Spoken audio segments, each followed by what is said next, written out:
రంజిత్ రెడ్డి గారిని కాంగ్రెస్ పార్టీ ఇక్కడ ఎన్నికల బరిలో దించితే వారిని ఆశీర్వదించడానికి వేలాదిగా మా ఆడపిల్లలు, మా సోదరులు, మా మిత్రులందరూ ఇచ్చేసి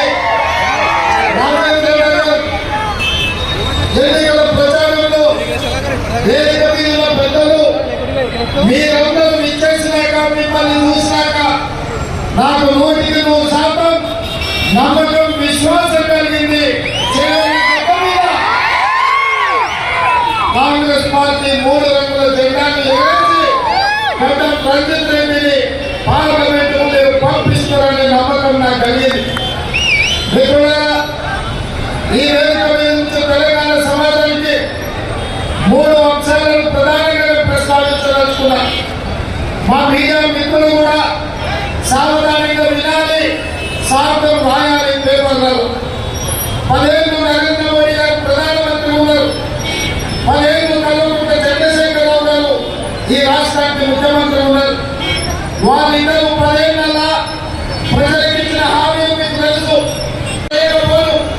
4 కోట్ల తెలంగాణ ప్రజల్ని మోసం చేసినందుకు మన డిసెంబర్ నాడు మీరందరూ కలిసి టీఆర్ఎస్ పార్టీని తిరిగి కోదండాన్ని వేలాడేసి కార్ఖానకు పంపించారు. అయ్యా కొడుకు చెప్తున్నారు కార్ఖానకు వెళ్ళి వాళ్ళు వాపసు వస్తారని. మాకైనా చెప్తున్నాడు సార్ కార్ఖాన నుంచి వాపసు రాదు, నువ్వు కానీ పంపాల్సిందే, దానికి పని అయిపోయింది అని చెప్పి. అందుకే ఇవాళ కేసీఆర్ ఎన్ని చెప్పినా, కేటీఆర్ ఎన్ని అబద్ధాలు మాట్లాడినా, తండ్రి 2 గంటలు, తండ్రి 4 గంటలు, కొడుకు 2 గంటలు ఈ మీద కూర్చొని ఎంతో దుఃఖం వెళ్ళిపుచ్చిన ప్రజలకు సానుభూతి రాలేదు.